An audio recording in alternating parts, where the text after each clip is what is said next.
दोस्तों, स्वागत है आपका हमारे चैनल हॉरर स्टोरी टाइम में, जहां हम आपके लिए लाते हैं तंत्र मंत्र से भरी कहानी। दोस्तों, आज की कहानी में हम सुनेंगे ज्ञानगंज मठ का रहस्य। इस कहानी से आपको ज्ञानगंज मठ और उसकी अद्भुत रहस्यों के बारे में पता चलेगा। यह कहानी बड़ी है तो इसके और भी एपिसोड आते रहेंगे। आज हम इसका एपिसोड 1 सुनेंगे। कहानी के लेखक हैं डॉक्टर गोपीनाथ कविराज जी। कहानी शुरू करने से पहले चैनल पर पहली बार आए हैं तो प्लीज दोस्तों, चैनल को सब्सक्राइब जरूर करें, ईयरफोन हेडफोन लगा लें। चलिए शुरू करते हैं। ज्ञानगंज रहस्य अनादिकाल से हिमालय का संपूर्ण क्षेत्र भारतीय संतों के लिए तपोभूमि रहा है। प्राचीन काल के आशि मुनि से लेकर आधुनिक काल के अनेक संत योगी हिमालय के विभिन्न क्षेत्रों में तपस्या करते रहे। आधुनिक काल के संतों में महात्मा तैलंग स्वामी, लोकनाथ ब्रह्मचारी, हितलाल मिश्र, राम ठाकुर, सदानंद सरस्वती, प्रभुपाद विजय कृष्ण गोस्वामी, स्वामी विशुद्धानंद, श्यामाचरण लाहिड़ी, कुलदानंद आदि हिमालय के विभिन्न क्षेत्रों में आध्यात्मिक साधना करते रहे। श्रद्धेय कविराज जी ने अपने एक लेख में लिखा है कि सिद्ध पुरुष जिस स्थान पर बैठकर योग साधना करते हैं वह स्थान सिद्ध भूमि बन जाता है। सिद्ध भूमि सिद्ध पुरुष के नाम के अनुसार अथवा अन्य किसी प्रकार के नियम के अधीन विभिन्न नाम और रूप लेकर श्री भगवान की विश्वलीला में अपना अपना काम करती हैं। प्रसिद्ध है दत्तात्रेय, अगस्ती, वशिष्ठ, विश्वामित्र आदि आर्षि वर्ग अपने अपने सिद्धाश्रम स्थापित करके ज्ञान विज्ञान का प्रचार करते रहे। जो महापुरुष सिद्धि प्राप्त कर आधिकारिक अवस्था लाभ करते हैं वे ही इन सभी सिद्ध भूमियों के अधिष्ठाता होते हैं। जिनमें अधिकार वासना नहीं है वे सिद्ध भूमि में रहते हुए भी न रहने के समान है, अथवा वे सिद्ध भूमि के अर्थ में रहते हैं। जिस प्रकार सिद्ध पुरुष चित्त और अचित्त, कार्य और कारण, शुद्ध और अशुद्ध एवं स्थूल और सूक्ष्म सभी अवस्था में अव्याहत रहते हैं तथा अपने वैशिष्ट्य का संरक्षण कर सकते हैं, उसी प्रकार ये बातें सिद्ध भूमि पर भी लागू होती हैं। देह सिद्ध करने के पश्चात भूमि को सिद्ध करने की आवश्यकता नहीं होती, क्योंकि देह सिद्ध होने पर उसी प्रकार भूमि सिद्ध हो जाती है। इससे स्पष्ट है कि सिद्ध आत्मा की इच्छानुसार तथाकथित सिद्ध भूमि का आविर्भाव होता है। कविराज जी के कथनानुसार न केवल हिमालय में बल्कि भारत के अनेक प्रांतों में ऐसी सिद्ध भूमियां हैं जहां साधक योग साधना करते रहे। हिमालय में सिद्ध भूमियों की संख्या अधिक अवश्य है। इसी हिमालय में तिब्बत नामक एक रहस्यमय प्रदेश है। कविराज जी के कथनानुसार यहां अनेक ऐसे मठ और आश्रम हैं जिनके बारे में सभ्य जगत को जानकारी नहीं है। वे सामान्य पर्यटकों के निकट अलक्ष्य रहते हैं। इन आश्रमों में योग के साथ साथ विज्ञान की शिक्षा दी जाती है। केवल उच्च कोटि के लोग इन मठों में प्रवेश पाते हैं। अप्रैल 1959 के दिनों परम पावन दलाई लामा जब तिब्बत से पलायन कर भारत आ रहे थे, उन दिनों इन पंक्तियों के लेखक से कविराज जी इसी विषय पर चर्चा करते रहे। चर्चा के दौरान ज्ञानगंज के अलावा एक घटना का जिक्र किया था। द्वितीय महायुद्ध के समय 2 जर्मन पर्यटक गिरफ्तारी के भय से नेपाल के रास्ते तिब्बत की ओर भाग गए थे। वहां वे एक ऐसे मठ में थे जहां सभ्य जगत को सारी सुविधाएं उपलब्ध थीं। युद्ध समाप्त होने के काफी दिनों बाद वे पैदल भारत की ओर रवाना हुए। मार्ग भूलकर बर्मा जा पहुंचे। इनकी राम कहानी सुनकर लोग चकित रह गए। हिमालय जैसे क्षेत्र में विज्ञान ने इतनी उन्नति की है, इसकी जानकारी संसार को ना ही है। लोगों ने उनकी बातों पर विश्वास नहीं किया। जब दोनों पर्यटकों ने यह कहा कि अगर आप लोग मेरे साथ चलें तो मैं वहां ले जाकर यह सब दिखा सकता हूं, तब कई लोग राजी हो गए। दोनों जर्मन ठीक उसी स्थान पर आए जहां वे कई वर्षों तक में, लेकिन उन्हें यह देखकर आश्चर्य हुआ कि मठ वहां नहीं है। वही पर्वत शिखर है, वहां वृक्ष समूह है जहां वे बैठकर घंटों बातें करते रहे। वही झरना है जहां वे स्नान करते थे, पर वह विशाल मठ नहीं है जहां वे सभ्य जगत की सारी सुविधाओं का भोग करते रहे। काफी दिनों बाद इस घटना का विवरण मैंने किसी पत्र या पत्रिका में पढ़ा था। कर्नल आल्कट के साथ भी इसी प्रकार की एक घटना बंबई में हुई थी, जिसका जिक्र उन्होंने अपनी पुस्तक ओल्ड डायरी लेवेस में किया है। कर्नल आल्कट थियोसाफिस्ट संस्था को संस्थापिका मादाम ब्लावाट्स्की के साथ एक फिटन पर घूमने निकले थे। अचानक एक स्थान पर मादाम ब्लावाट्स्की ने गाड़ी रोकने की आज्ञा दी। कर्नल से उन्होंने कहा, आप गाड़ी पर इंतजार करें, मैं मठ से तुरंत आ रही हूं। आलकट ने देखा सामने एक बड़ा मठ है। मादाम ब्लावाट्स को मठ के फाटक के रास्ते से भीतर चली गईं। थोड़ी देर बाद मालाएं लेकर बाहर निकलीं। एक माला उन्होंने कर्नल को दी। दूसरे दिन आलकट घूमने के लिए अकेले निकल पड़े। कुछ दूर आने के बाद उन्होंने देखा कि कल का फिटन वाला कोचवान चला आ रहा है। उससे आलकट ने कहा, कल हमें जहां ले गए थे, क्या वहां चल सकते हो? गाड़ीवान राजी हो गया। निश्चित स्थान पर आकर आलकट ने देखा वहां मठ नहीं था। सामने एक बाग है जहां दो माली घास खोद रहे थे। पास जाकर उन्होंने प्रश्न किया। भाषा न समझ पाने के कारण मालियों ने कोई जवाब नहीं दिया। वापस लौटकर उन्होंने गाड़ीवान से पूछा कि क्या कल तुम यहीं हमें लाए थे? आखिर वह मठ कहां गायब हो गया? गाड़ीवान ने कहा, यहां मठ कहां था? मैं इधर अक्सर गाड़ी लेकर आता हूं। सामने के बाग के अलावा यहां कुछ भी नहीं है। आपको भ्रम हो गया है। इसी प्रकार की एक घटना का जिक्र केदार नामक एक अद्भुत बालक ने कविराज जी से किया था। एक दिन शाम के पहले एक दिव्य पुरुष केदार के निकट आए और कहा कि कल अपराह्न में 4 बजे अमुक स्थान में आकर भेंट करना। आगंतुक एक महापुरुष का संदेश वाहक था। मार्ग के बारे में पूछने पर आगंतुक ने कहा, चौक के रास्ते तुम विश्वेश्वरगंज तक चले आना। आगे का रास्ता वहीं से मालूम हो जाएगा, पूछने की जरूरत नहीं पड़ेगी। दूसरे दिन केदार 4 बजे एक साइकिल लेकर रवाना हुआ। साथ में और कोई नहीं था। विश्वेश्वरगंज तक रास्ता पकड़कर आया। यहां आने पर उसने देखा सामने एक बड़ा मैदान है। इस मैदान को उसने कभी देखा नहीं था, किंतु इस वक्त उसके मन में यह बात उत्पन्न नहीं हुई। उसने देखा विश्वेश्वरगंज से एक रास्ता मैदान की ओर बीचों बीच गया है। रास्ते के दोनों ओर जोते हुए खेत और विविध प्रकार के दृश्य सुशोभित हैं। मैदान के बीच में एक विशाल पत्थर था। उस पत्थर पर एक महापुरुष बैठे थे। केदार उनके दर्शन से समझ गया कि इन्होंने बुलाया है, इन्हीं के निकट मुझे जाना है। साइकिल से उतरकर वह पैदल 50 स्थान पहुंचा। जूता साइकिल रखने के बाद उत्कता महापुरुष के पास पहुंचा। कुछ देर तक गोपनीय बात कहने के बाद महापुरुष ने कहा, केदार, अब तुम अपने घर जाओ, तुम्हारे लिए तुम्हारी मां चिंतित हो रही हैं। इतना कहकर उन्होंने सामने की ओर थोड़ा हाथ बढ़ा दिया। साथ ही साथ दूरत्व दूर हो गया। केदार ने स्पष्ट रूप से अपना घर, मां, बहन आदि को देखा। उनकी बातचीत सुनी।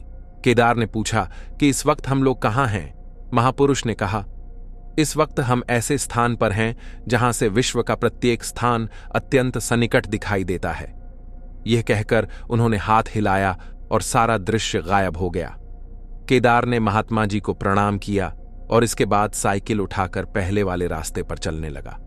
उसे विश्वास था कि इस मैदान को पार करते ही वह विश्वेश्वरगंज पहुंच जाएगा, किंतु ऐसा नहीं हुआ। रास्ता समाप्त होने के साथ ही उसने देखा कि वह इलाहाबाद रोड पर खड़ा है। पास ही संत कबीर का जन्मस्थान लहरतारा है और मठ है। विश्वेश्वरगंज से यह स्थान 3 मील दूर है। यह कैसे हुआ, वह समझ न सका। वह गया था पूर्व की ओर, मगर लौटा पश्चिम की ओर। इस घटना का वर्णन केदार ने कविराज जी से दूसरे ही दिन किया था। इसके बाद केदार कई बार उक्त महापुरुष से मिला। मिलने का स्थान वही था, पर लौटने का स्थान भिन्न भिन्न था। सिद्ध भूमि की यही विशेषता है कि यह सदा और सर्वत्र ही अपने रूप में स्थित रहती है। वह जागतिक विचार से लौकिक प्रतीत होने पर भी वास्तव में अत्यंत अलौकिक है। वह अखंड और अविभाज्य है। उसके अंश नहीं होते एवं सिद्ध पुरुष की इच्छानुसार अंश रूप में प्रतीत होने पर भी वह समग्र अखंड ही रहती है। यदि उस भूमि के अधिष्ठाता पुरुष किसी को आकृष्ट करने की इच्छा करें अथवा दर्शन देने के लिए उत्सुक हों, तो लौकिक जगत में जिस किसी स्थान से वह प्राप्त हो जाती है। वह स्थूल नहीं है, सूक्ष्म भी नहीं है, जबकि एक साथ ही स्थूल और सूक्ष्म दोनों ही हैं। उपर्युक्त तीनों घटनाओं के विवरण और बाद में सिद्ध भूमि की व्याख्या देने का उद्देश्य यह है कि दोनों जर्मन पर्यटकों पर मठ के संतों ने कृपा की और उन्हें कई वर्षों तक रखा, उनका पालन पोषण किया। किंतु जब वे बर्मा से अन्य पर्यटकों को लेकर वापस आए तो उन सभी को दर्शन देने की इच्छा नहीं हुई। तब वे अलक्ष्य हो गए। यही स्थिति कर्नल आलकट के साथ हुई। केदार अलौकिक शक्ति लेकर पृथ्वी पर आया था। उसे मार्गदर्शन की आवश्यकता थी। महापुरुष उसे अपने पास बार बार इसीलिए बुलाते रहे, परंतु वे यह नहीं चाहते थे कि केदार अपने साथ अन्य लोगों को लाए। यही कारण है कि वह हर बार वापस लौटते समय अपने को भिन्न स्थानों में पाता था। इसी प्रकार ज्ञानगंज स्थूल भी है और सूक्ष्म भी है। इस पुस्तक के प्रथम अध्याय में कविराज जी ने ज्ञानगंज के बारे में विस्तार से स्थूल परिचय दिया है। अपने गुरुदेव की जीवनी में उन्होंने यह बताया है कि वर्धमान में रहते समय जब कुत्ते ने उन्हें काटा तब परमहंस नीमानंद ने उनकी जीवन रक्षा की थी। बाद में ढाका से उन्हें तथा उनके सहपाठी हरिपद को अपने साथ लेकर ज्ञानगंज ले आए थे। उन दिनों विशुद्धानंद जी की उम्र 14 वर्ष की थी। ज्ञानगंज में विशुद्धानंद जी लगभग 20 वर्ष तक योग और विज्ञान की शिक्षा ग्रहण करते रहे।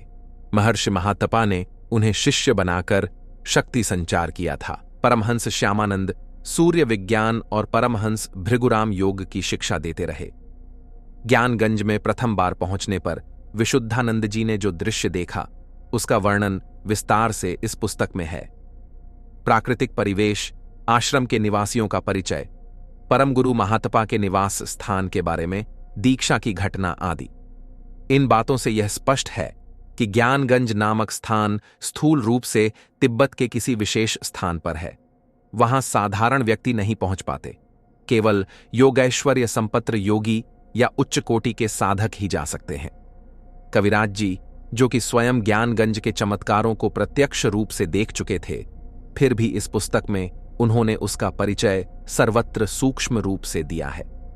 एक जगह आप लिखते हैं, कहा जाता है कि ज्ञानगंज हमारी इस परिचित पृथ्वी पर एक विशेष गुप्त स्थान है, किंतु वह इतना गुप्त है कि विशिष्ट शक्ति के विकास न होने से तथा उस स्थान के अधिष्ठाता की आज्ञा न होने से मृत्युलोक के जीव को दिखाई नहीं देता। प्रत्येक सिद्ध भूमि की यही विशेषता है। पारमार्थिक ज्ञानगंज का पता जानना सभी के लिए संभव नहीं है। कुछ लोगों को ज्ञानगंज का पता चल गया है, ऐसा सुनने में आता है। वह व्यावहारिक ज्ञानगंज से संश्लिष्ट समझना चाहिए। पूज्यपाद विशुद्धानंद जी कविराज जी तथा अपने अनेक शिष्यों के सामने ज्ञानगंज के बारे में चर्चा करते थे। शिष्यों के प्रश्नों के उत्तर भी देते थे। यहां तक कि काशी के मलदहिया मोहल्ले में स्थित विशुद्धानंद कानन में कई चमत्कारों का प्रदर्शन कर चुके थे, जिसे कविराज जी के अलावा अन्य अनेक शिष्यों ने देखा था। इन घटनाओं का जिक्र करते हुए कविराज जी ने लिखा है, बाबा कहा करते थे कि ज्ञानगंज के साथ कहीं से भी संपर्क स्थापित किया जा सकता है। यह सूर्य विज्ञान से संभव है। दवा या किसी प्रकार का यंत्र आदि वहां से मंगाया जा सकता है। यहां तक कि कुमारी या माताओं के लिए कपड़ा और अन्य सामग्रियां उपयोग के लिए ज्ञानगंज से आश्रमवासी उनकी इच्छानुसार भेज देते हैं। इस बारे में बाबा के पनिष्ठ शिष्य और भक्त सभी बातें जानते हैं, लेकिन उसका रहस्य जानने में अक्षम थे। एक दिन मेरे सामने एक घटना हुई थी। मेरे एक गुरु भाई श्री सुरेंद्रनाथ मुखर्जी ज्ञानगंज की कुमारियों के लिए 50 रंगीन साड़ियां लाए। छोटी बड़ी साड़ियों का पार्सल बनाकर ज्ञानगंज भेजने के लिए पूजा घर में रखाए।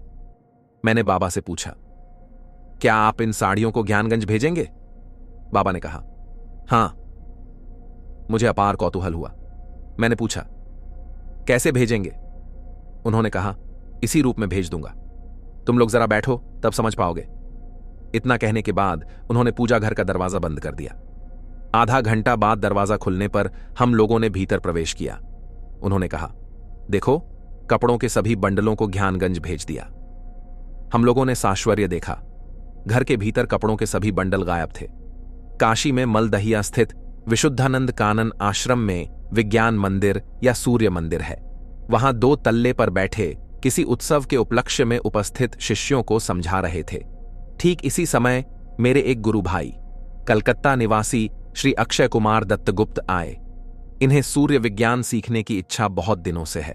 उन्होंने बाबा से एक लेंस देने की प्रार्थना की। बाबा ने कहा, लेंस के लिए ज्ञानगंज से प्रार्थना करूंगा, शायद मिल भी जाए। अगर तुम्हारी तीव्र इच्छा हो तो अभी लेंस के लिए प्रार्थना करूं?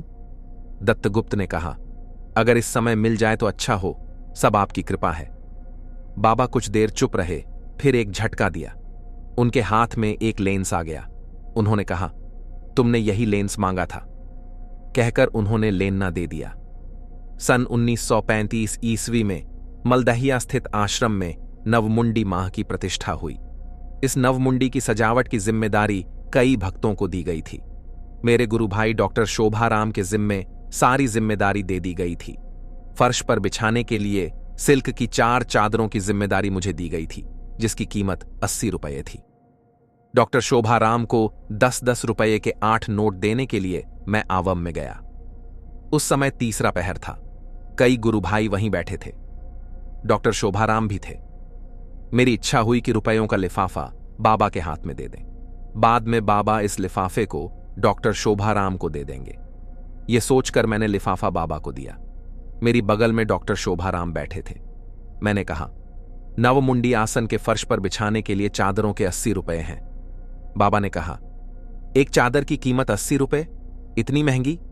डॉक्टर शोभाराम ने कहा, बोस रुपये की दर से 4 चादरों का 80 रुपये भाव तय कराया हूं।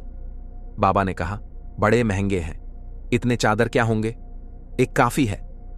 इतना कहने के बाद 10-10 रुपये के 2 नोट निकालकर उन्होंने शोभाराम को दिए।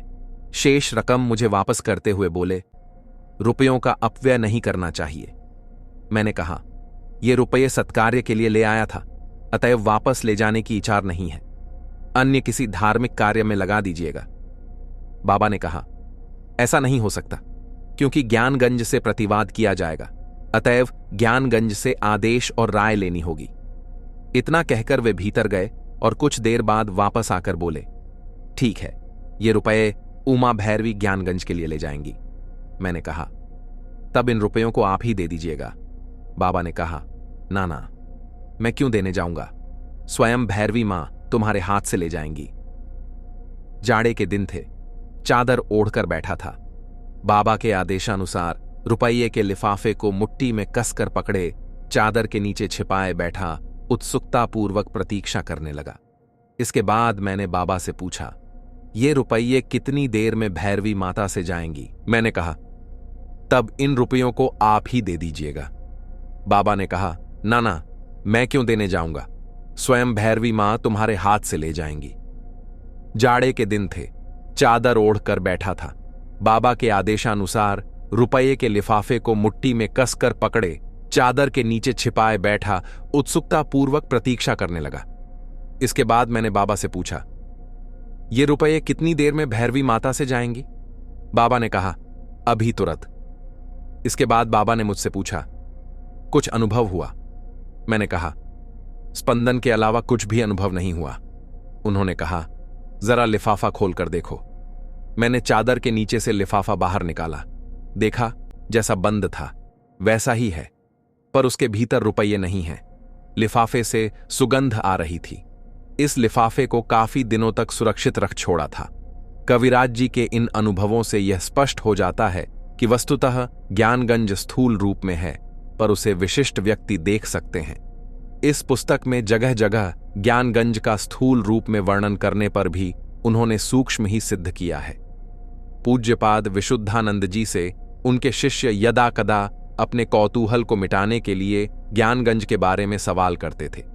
बातचीत के सिलसिले में उन्होंने बताया था, जालंधर से गोगा तक जाने के लिए तरह तरह की सवारियां मिलती हैं। इसके आगे पैदल जाना पड़ता है। लगभग 2 माह पैदल चलना पड़ता है। मार्ग में कहीं कहीं चट्टी विश्राम स्थल है, जहां केवल चूड़ा और दही मिलता है। रास्ते में बर्फ पर चलना पड़ता है। कहीं कहीं बर्फ कीचड़ की तरह नरम है, जिसमें पैर भैंस जाते हैं। बर्फ पर चलने लायक एक खास किस्म के जूते मिलते हैं। बहुत कम कीमत है, 3.5 आने। ज्ञानगंज में अनेक ब्रह्मचारी, दंडी, सन्यासी, तीर्थ स्वामी, परमहंस, भैरवी, ब्रह्मचारिणी और कुमारियों हैं। आश्रम में सभी को जाने दिया जाता है, पर किसी बाहरी व्यक्ति को रहने नहीं दिया जाता। वहां दिन रात योग चर्चा, विज्ञान चर्चा होती है। विज्ञान का अर्थ है सूर्य विज्ञान, चंद्र विज्ञान, वायु विज्ञान आदि। परमहंसगण सर्वदा विज्ञान में लगे रहते हैं। वैज्ञानिक यंत्रों की सहायता से कठिन रोगों का इलाज किया जाता है। ज्ञानगंज में निवास करने वाले लोगों के बारे में बाबा ने कहा है, ज्ञानगंज के परमहंसों तथा भैरवी माताओं में से अधिकतर लोगों की उम्र 4-5 वर्ष से लेकर 8 वर्ष तक की है। जिन दिनों में वहां था, पूज्यपाद परमाराध्य गुरुदेव महातपा के आविर्भाव का 1300 वार्षिक उत्सव मनाया गया। उनसे भी अधिक उम्र वाली गुरु माता, जिन्हें वहां क्षेपा माता कहा जाता है, जीवित हैं। उनके सिर के बाल इतने लंबे, काले और प्रचुर हैं कि उनका सारा बदन ढक जाता है। कपड़े की आवश्यकता नहीं होती। महातपा जी स्वयं स्थूल देह के हैं, पर आज तक यातायात में पूर्ण समर्थ हैं। आपके एक हमुम्र भाई हैं, वे वैष्णव हैं, नाम है भवदेव गोस्वामी। वे ज्ञानगंज या मनोहर तीर्थ में नहीं रहते, तिब्बत में अन्यत्र रहते हैं। महर्षि महातपा के शिष्यों में सबसे अधिक शक्तिशाली हैं श्री भृगुराम परमहंस। उनकी उम्र 500 वर्ष है। वे हो मुझे योग की शिक्षा देते रहे। सूर्य विज्ञान की शिक्षा परमहंस श्री श्यामानंद देते थे। ज्ञानगंज में विज्ञान संबंधी सभी विषयों के अधिकारी हैं। ज्ञानगंज में विज्ञान द्वारा प्रस्तुत आकाशयान है, जो प्रत्येक रात्रि को पूर्ण चंद्रमा की तरह प्रकाशमान रहता है। इस तरह अन्य घटनाएं हैं बाबा के अनन्य शिष्य श्री अक्षय कुमार दत्तगुप्त ने, जिन्हें बाबा ने लेम्स दिया था, लिखा है। बचपन में एक दुर्घटना के कारण बाबा के दाहिने पैर का अंगूठा कट गया था। ज्ञानगंज में उनकी उस अंगुली को यंत्र की सहायता से ठीक कर दिया गया था। एक बार बाबा ने एक धनी मारवाड़ी तथा उसकी कन्या को ज्ञानगंज भेजा था। कन्या जवान हो गई थी, पर उसकी छाती पर यौवन के चिन्ह प्रकट नहीं हुए थे। ज्ञानगंज से वह न केवल यौवन के चिन्ह लेकर आई, बल्कि भगवती की तरह रूपवती बनकर लौटी थी। ज्ञानगंज में बधिरता दूर करने का यंत्र है। उसे यहां मैगाने में 2000 का खर्चा पड़ता है। बाबा ने एक बार कहा था कि अगर कोई धनी दानी मिल जाता तो उस यंत्र को यहां मंगा लेता और अमूल्य की बधिरता दूर कर देता। आगे आप लिखते हैं, ज्ञानगंज के परमहंसों में श्री अभयानंद स्वामी को एक बार लोगों ने वर्धमान और एक बार कलकत्ते के गंगा तट पर देखा था। वर्धमान में उनके आगमन का वर्णन वर्धमान के पुलिस इंस्पेक्टर तथा हमारे गुरु भाई उपेंद्र चौधरी ने दिया है। इसका उल्लेख विशुद्धानंद प्रसंग के 3 खंड में प्रकाशित है। उनका एक चित्र योगिराजाधिराज में प्रकाशित है, जैसे साक्षात महेश्वर की मूर्ति है। सर्वश्री नौमानंद और उमानंद स्वामी कभी कभी आते हैं। नीमानंद जी वही स्वामी हैं जिन्होंने गुरुदेव को कुत्ते के काटने पर दवा दी थी और अपने साथ ज्ञानगंज ले गए थे। ज्ञानगंज में एक और परमहंस हैं, स्वामी ज्ञानानंद। इनका एक और नाम है कुतुपानंद। आप थियोसाफिस्ट समाज में कुथुमी बाबा के नाम से परिचित हैं। हमारे गुरुदेव ने हमें यही बताया था। गुरुदेव के पास इनका एक पत्र है जिसमें इनके म्लेच्छ शिष्य हैं, इसका उल्लेख है। कुतुपानंद की शिष्या मादाम ब्लावाटको उन्हें कुचुमी नाबा के नाम से संबोधित करती थीं। शायद रूसी भाषा के कारण कुतुपानंद बाबा कुथुमो बाबा बन गए। श्री विशुद्धानंद की राय में कुतुपानंद स्वामी की उम्र लगभग 500-600 वर्ष होगी। ध्यातव्य है कि स्वामी कुतुपानंद जी को मादाम ब्लावाट्स्की तथा कर्नल आलकट देख चुके हैं। परमहंस भृगुराम जी को श्रीयुक्त गोपीनाथ कविराज की पत्नी ने एक दिन शाम के वक्त गोपीनाथ जी के पूजा वाले कमरे में देखा था। उन्हें देखते हो वे बेहोश हो गई थीं। उनके शरीर की ज्योति प्रातः सूर्य की तरह थी। बाबा का कहना था कि योग क्रिया के कारण उनके देह के उपादान परिवर्तन क्रम के कारण इस तरह का वर्ण हो गया है। रक्त वर्ण ज्योति पिंड के रूप में काशी के विशुद्धानंद कानन में श्री परमहंस भूगुराम को खिड़की के रास्ते बाबा के कमरे में रात 3:30 बजे प्रवेश करते हुए हमारे गुरु भ्राता स्वर्गीय रमेश मैत्र, स्वर्गीय देवेंद्र बनर्जी और इन दोनों की पत्नियों ने देखा था। इस घटना का विवरण मैं रमेश दादा की जबानी सुन चुका हूं। एक बार भोर के समय स्वर्गीय विधुभूषण चटर्जी दादा को श्री भृगुराम का दर्शन और कुछ आदेश प्राप्त हुए थे। भैरवी माताओं में से कुछ बंडुल वर्धमान आश्रम तथा काशी आश्रम में आती थीं। एक बार सन 1930 ईस्वी में प्रयाग के कुंभ मेला में श्री बाबा के साथ केदार भौमिक तथा अन्य कुछ लोग टहल रहे थे। इन लोगों ने 2 युवतियों को देखा। इन्हें देखकर बाबा मुस्कुराए। आंखों आंखों में बातें हुईं। बाद में बाबा ने बताया कि वे दोनों ज्ञानगंज की भैरवियों थीं। ज्ञानगंज के रहस्य को महिमा मंडित किया है वहां के परमहंस महात्माओं तथा भैरवी माताओं ने। परमहंसों में श्री श्री भृगुराम, नीमानंद, श्यामानंद, ज्ञानानंद, अभवानंद, उमानंद, धवलानंद एवं परमानंद गोस्वामी के नाम मुझे जात हैं। रामानंद जी का भी नाम सुनने में आता है, पर वे परमहंस हैं या नहीं पता नहीं। भवदेव गोस्वामी ज्ञानगंज में नहीं रहते। भैरवी माताओं में श्री श्री उमा भैरवी, श्यामा भैरवी, त्रिपुरा भैरवी, ज्ञान भैरवी, आनंद भैरवी आदि के नाम हमने सुने हैं। इनके अलावा अन्य अनेक परमहंस और भैरवियों हैं। बाबा के साथ सभी परमहंसों और भैरवियों का संपर्क नहीं था। भृगुराम के शिष्य उमानंद हैं और श्यामानंद के शिष्य हैं धवलानंद। परमानंद के बारे में जानकारी नहीं है। शेष लोग महर्षि महातपा के शिष्य हैं। भैरवी माताओं के बारे में कोई जानकारी नहीं मिली। मनुष्य का रक्त मांस वाला शरीर वयः क्रम के अनुसार 100 वर्ष तक पहुंच नहीं पाता, उसके पहले ही जीर्ण हो जाता है। ज्ञानगंज के परमहंस और भैरवी माताएं इस नियम के व्यतिक्रम हैं। योग क्रिया के कारण उनके शरीर में परिवर्तन हुए हैं। उन्हें भोजन की आवश्यकता नहीं होती और न मलत्याग का झंझट है, जबकि शरीर में अमित शक्ति, रद्धि सिद्धि अतुलनीय, ज्ञान अप्रतिहत है। उनकी गति अबाध है। वे बिना श्रम के घर की प्राचीर को कौन कहे, उच्च पर्वत को निमिष मात्र में पार कर जाते हैं। अति दूर या निकट की कोई वस्तु उन्हें बाधा नहीं दे पाती। देश काल उनकी गति, विनता या ज्ञान के नियामक नहीं है। श्री अमूल्य बाबू के कथन से यह स्पष्ट हो जाता है कि ज्ञानगंज स्थूल रूप से तिब्बत प्रदेश में स्थित है।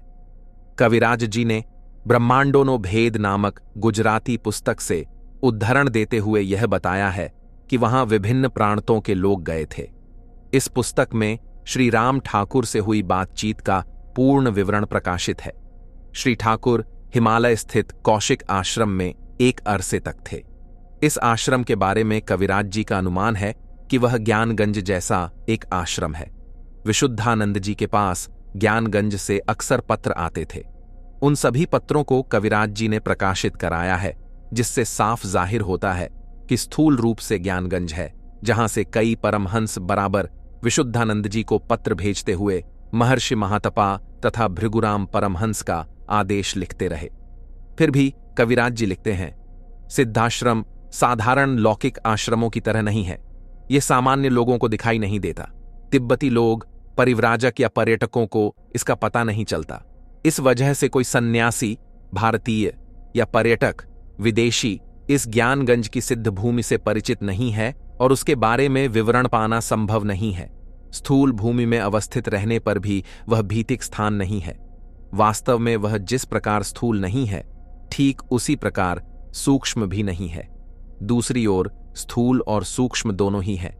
सिद्ध महापुरुषों के दर्शन कर लेने के बाद यह अदृश्य हो जाता है। ऐसी है सिद्धाश्रम की स्थिति।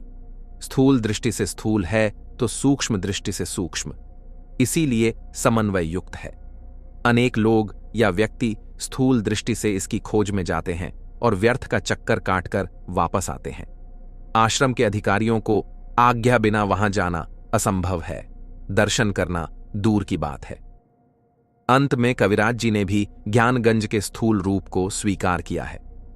इसमें कोई संदेह नहीं कि ज्ञानगंज एक रहस्यमय आश्रम है जो सचराचर पर्यटकों को दिखाई नहीं देता। यहां तक कि स्वयं तिब्बत के लोग भी इस स्थान से अपरिचित हैं। अगर तिब्बत के निवासियों को इस स्थान की जानकारी होती तो इसका कोई तिब्बती नाम अवश्य होता। जिस प्रकार मानस सरोवर का नाम त्योमावाड़ या त्सोमाफाम है, रावण हृद का नाम लांगाक्त्सो है, गौरीकुंड का नाम धुक्की जिगबू और कैलाश का नाम डेमछोक रखा है, उसी प्रकार ज्ञानगंज का कोई तिब्बती नाम अवश्य होता।